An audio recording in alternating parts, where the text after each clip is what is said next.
to the October Masterclass. Today we are going to talk about counting. And what can we count? Well, we can count a lot of things in bridge. One of the things we count the most is the drums, and that's usually also the first thing we learn to count. And then whenever we learn a little bit more and we get a little bit more advanced, we can start to count the long suits or the most important suits. And then eventually maybe we end up counting all of the suits and finding the full distribution of the hands.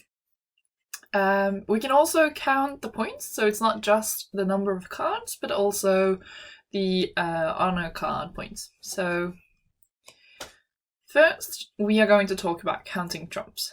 And this masterclass is built up a little bit different because we start with more basic information and what we start learning in the beginning, and then it's going to get more and more advanced, and by the end it's actually quite advanced. So it's completely fine if you think the end of this presentation is way too high level, but maybe you want to watch it and see what you can aspire into later when you learn more. We're also going to do the same thing with the boards. I'm going to explain a little bit more about that later. So counting trumps is the most important thing to count. It's often very dangerous if we leave a trump out, but also if we take too many rounds of trumps just to take an extra round to be sure, we usually end up getting less tricks. So there are two main ways of counting, and you choose one of them. So in both of them you count how many trumps you have and you add it together, so yours and partner's trumps. And then what you can do is either, let's say you have 8 trumps together and you play one round. If both follows, you add on 2 more, so now that's 10, and you keep adding on until you get to 13. So you have to remember, if both is following suit, you add 2, but if one of them is showing out, you can only add 1. That is an important thing to remember and something that's easy to miss. Typically we just add 2 for every round, but then suddenly we forget that someone showed out and we cannot add 2. So let's say we start with 9 and we play one round, both follow, so now we have 11 and we play another round, but 1 shows out, so that's 12, and we have to play a third round for all 13 to be played. Another way, and this way has been said to be easier. It's not necessarily the way people do it. I know a lot of people do it the first way, but the second way is supposed to use less mental capacity, I've heard. I have not done any research about it, but I have been told this is the way you're supposed to do it, but personally I mostly do it the first way. So you can choose. So what we do is we take 13, which is the number of trumps, and we subtract the number of our cards. So if we have 8 together, we take 13 minus 8, which is 5. And then for every round, we know that there's 5 trumps out, so for every round we subtract 2, or if only 1 follows, we subtract 1. So the first round both follow suit, now we subtract 2 and we have 3 left. Next round both follow, we subtract 2, that means we have 1 left. So we play a third round and now everything is out. Obviously only 1 followed. So that's the 2 ways of doing it. If you have a third way that you're doing it yourself, you know that way yourself, but I think those are the 2 normal ways of doing it. And we focus on counting the trumps. So just count the trumps, that is a very good start. If you can manage to count the trumps, you've gotten a long way. And you should make sure that you know how to do that before you focus on doing everything else. Because if we start by trying to do everything, we're not going to be good at anything. So we focus on one thing first. And the first thing is counting trumps. So we're going to look at this example. Spades is trumps. We are playing 4 spades. And we decide that we are gonna pull some trumps. So we have 9 trumps together, we have 9 spades, and we can do it both ways. So we have 9, and then we play the ace of spades, both follow, that's 11, and then we play king of spades, both follows, that's 13. Or if we do it the other way, we have 9, 13 minus 9 is 4, so we play the ace of spades, both follow, that's 2 left, and we play the king of spades, both follow, 0 left. Now it's very important that we do not play a third round of spades just to make sure, because we want to use those trumps for other things. We can see that we have a singleton heart in south and we have 3 hearts in north, so we would actually really like to be able to ruff the 2 hearts. Because if we now play a third round of spades, we will not be able to ruff both of the hearts. So it's very important that we only play those 2 rounds. And then we can hope that the diamonds are breaking 3-2 and get another diamond trick. But we are not going to focus on that counting here because we're counting the trumps. So when we've gotten the hang of counting the trumps, we can start trying to count the important suits. But what is an important suit? Well, that's not always that easy to figure out, but typically it's our long suit. So it could be to try to figure out if a suit is breaking 3-2 or 3-3 or 4-3 or whatever. It can be a lot of different things. We need to figure out how it's breaking. A typical example is if we have a 4-3 fit and we have the 3 highest honors. We cash the 3 highest honors and we want to know if the lowest card is also making a trick. For example, if we have ace, king, queen, 2, we want to make sure if the 2 can make a trick. Well, we only know that if we count how many cards in the suit is gone. And if we're playing a no trump contract, maybe only counting that one suit is possible for us because we're used to counting the trumps. But maybe eventually we also want to try and count a little bit more. So sometimes the suits we want to focus on are our long suits, but sometimes it's also the suits the opponents are attacking because we want to know how many losers we have in that suit. So if opponent has established their suit and we know that if we let them get in, they are going to be able to cash their tricks. Well, it would be good to know how many tricks they can cash. Sometimes we can't really know because we don't know how the suit is divided, but sometimes we do actually know because one of them has shown out. So sometimes counting the suit that the opponents are playing is just as important as counting our longest suit. And what we can do is we can first focus on counting one suit. So for example, if opponents are attacking a suit, we try to count that one. And then maybe we are ducking a couple of times. And the last time when we win the trick, we try to remember how many cards are left. And then we're going to start playing on our long suit. And we try to just remember the number from the opponent's suit, but we don't really focus on it. And then we start counting the second suit, which is our long suit. So now we try to count 2 suits. And then whilst we're playing our long suit, we focus on that one. But the tricky thing is that maybe at the end here, opponents are starting to discard something from their long suit or from the suit that they are attacking, and then suddenly we have to balance 2 suits at the same time. But sometimes that's not a problem because, for example, the suit is breaking 3-3, so none of them are discarding anything from the important suit. Or maybe they are, but it's already after we are done. Because if we know that a suit is breaking 3-3, and we've played 3 rounds in that suit, well then we can stop counting in that suit because they're empty, they're out. And then we can go back to focusing on the suit that they are attacking. So whilst we are cashing the rest of our tricks in that suit, we can look, are they discarding anything from the suit that they are supposed to attack? Because if they are, that is good information for me to have. So we start doing it with one suit, and then maybe we can do more and more eventually.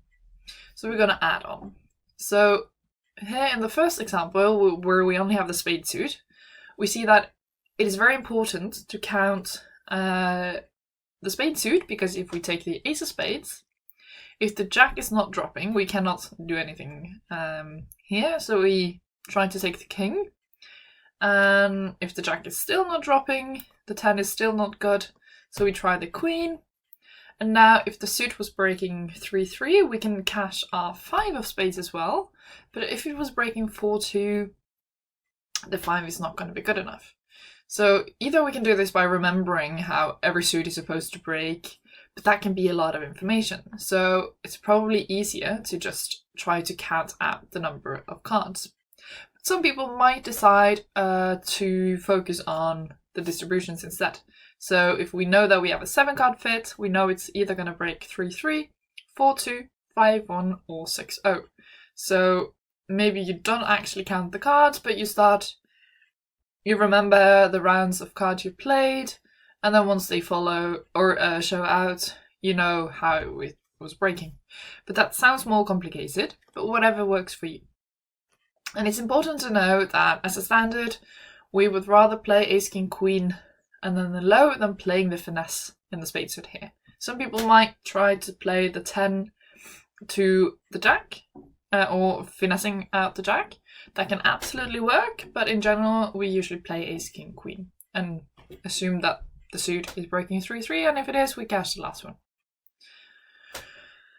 In the other example here, with all of the suits, with full hands, which suit do we think is the important one? Well, that can be very difficult to figure out. Typically what we think is the most important suit is the suit we want to start establishing.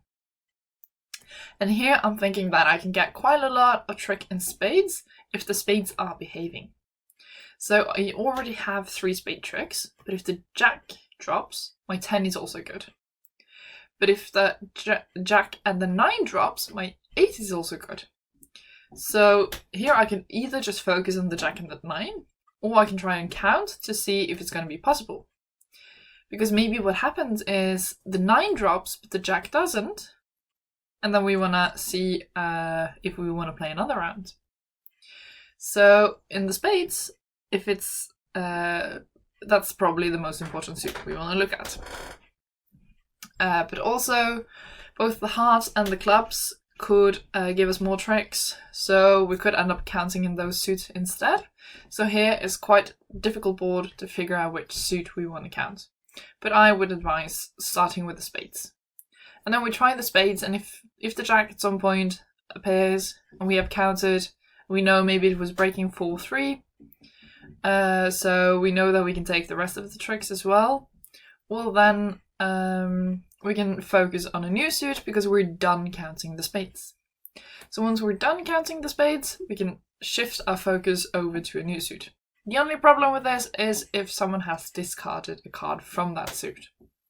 But maybe we can remember that, but maybe not. But we start somewhere and we keep building on. We are not just counting the cards in the suit, we can also count the points. We can count the points in kind of a similar way as to how we count the cards. So we know that there are 40 points in total in the deck. There's 10 in each suit, with 4 for the ace, 3 for the king, 2 for the queen, and 1 for the jack. And we always add our points with dummies points. So adding those up in total, and then we can do it the 2 ways that we are counting cards. So either every time an honor is played, we add on more points, or we take 40 and subtract our points, and then every time an honor is played, we subtract more points. In this instance, I personally use the second method because I think keeping track of all the points is quite difficult. So here, because then I don't have to remember what I had originally, it's probably easier to just try to subtract, because by the end of the board, I have probably used up most of my honors myself, and then I don't have to go back and think, oh wait, how many did I have in the beginning, and start adding on. So for me, trying to subtract here is easier. But it's probably also for most people easier to use the same method for counting cards and counting points. But again, you know what's best for you, and I just want to give you the options here. And a little bonus point is if you can remember which honors are missing. So, for example, in this example, we have North's hand with 11 high card points, and we have South's hand with 18. So 18 plus 11 is 29. So either we can now add on to 29, or we can take 40 minus 29, and we know that we are missing 11 high card points. So the good thing about doing the 40 minus our points is that we already know how many points we expect the opponents to have. Well, in total, we know they have 11, and that can be good information to have. And then let's see, which honors are we missing? So we're missing a king of spades, king queen of diamonds, and queen jack of clubs. Okay, so remembering all of those cards, that would be really good if you can do that. So halfway through, we can maybe remember that, well, we now have 3 points left.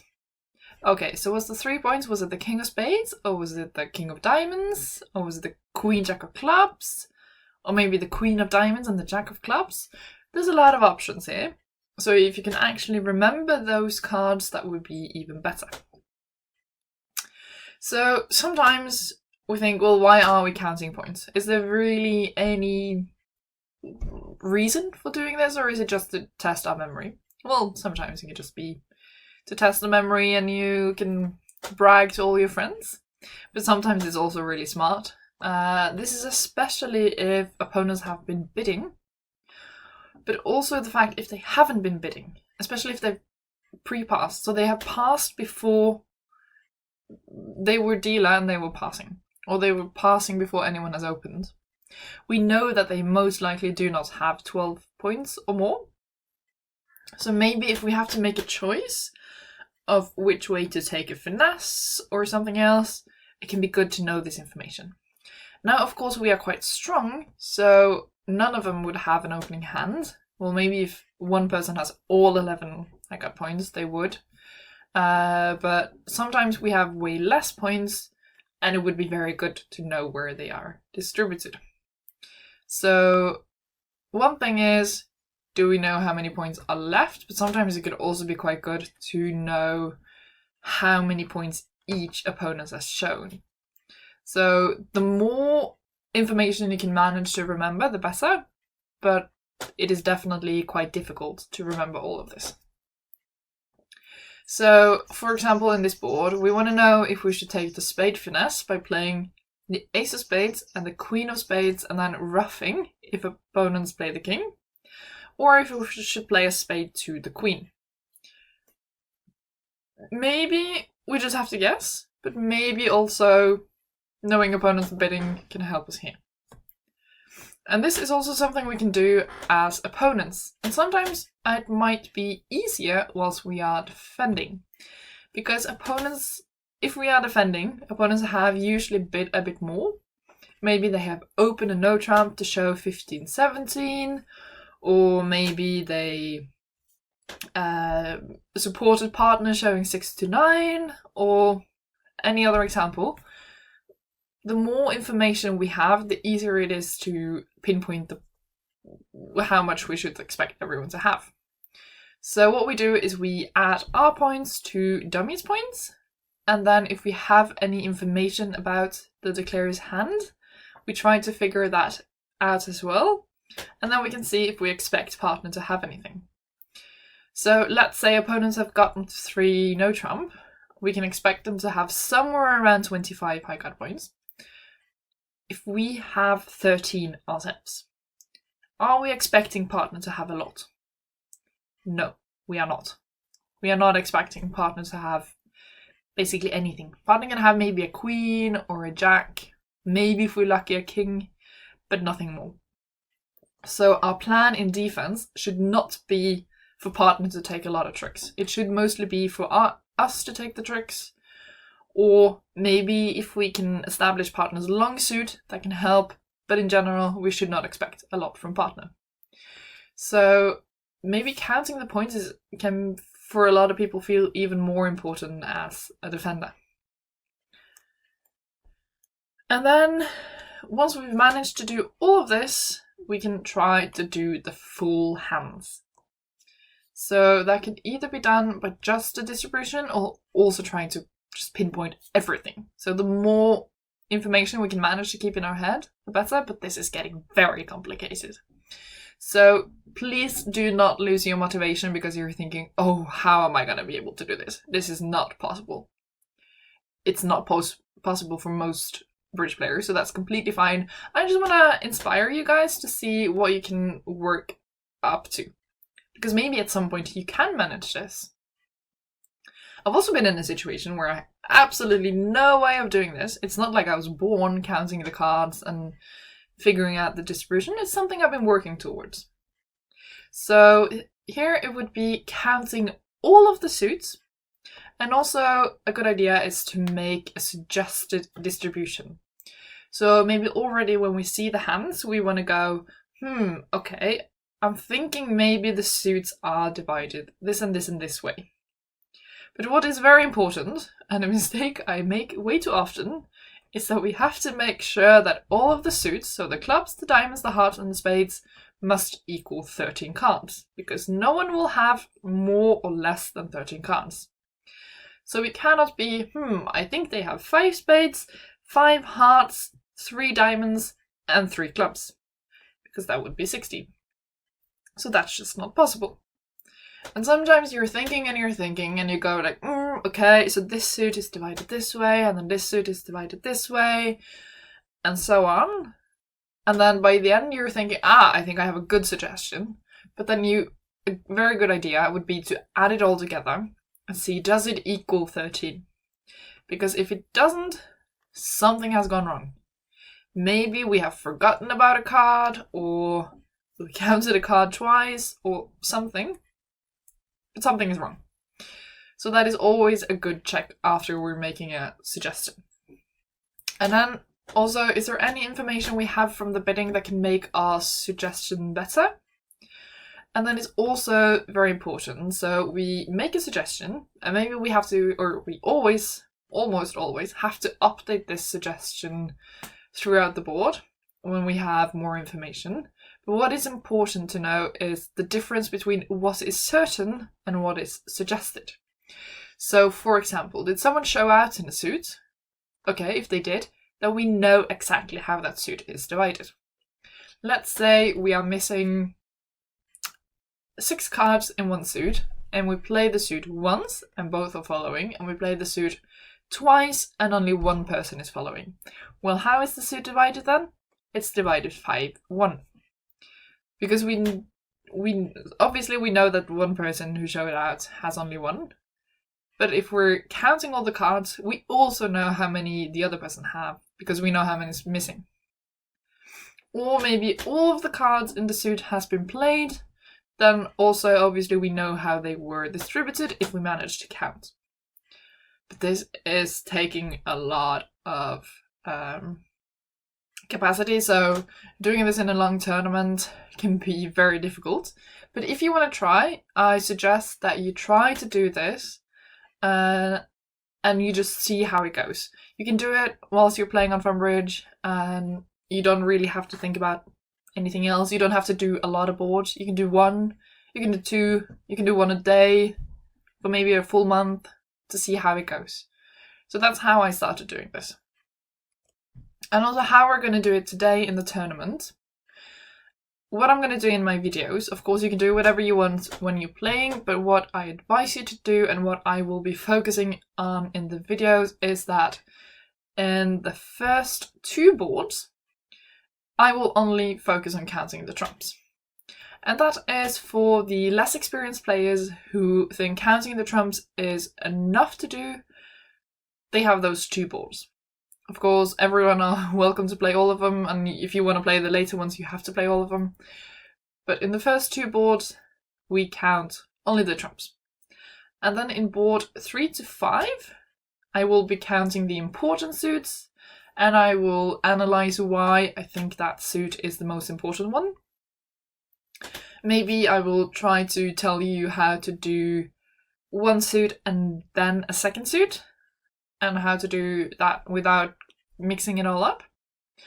And then in board 6 to 8, I will try to count the points and focus on that. And then in board 9 to 10, it's going to be really difficult, but I will try to get the full distribution. And I promise that at the end here, I will not have looked at the boards, so that you will get an authentic situation of me counting. So I'm just going to pick random boards and then count out the full distribution, so that you can see how my mind works when I'm doing this. And maybe you can try this yourself later, first in the tournament, and then getting it explained, but then maybe just trying to do it a little bit. And remember, we cannot go from counting trumps to doing the full distribution. If you've just learned to count trumps, do not expect to be able to do the full distribution. That's just not how it works. So I'm suggesting that you do this in steps. So if you've finally mastered to count the trumps, that is a very good step. Then the next step should be to count the important suits. And you can try and practice on this. You can practice it when you play tournaments or in the club or something, but maybe that is very difficult because in the beginning it takes quite a lot of time, and usually we're in a bit of a time pressure. So what I suggest is just trying to play a bit online and start on these steps. And once you feel like you've figured it out, you can probably also do it in tournaments and do it quicker. But just trying it online so that you get to focus on this when no one else is stressing you and the stakes are not really that high, that would be good. So I hope to see you all in the tournaments, and I hope that I have done videos or boards for a bit of a different level. So you start at the beginning and then you work your way up, and then if you think it gets too complicated at the end, you don't have to finish watching all the videos. That's completely fine. See you at the tournaments.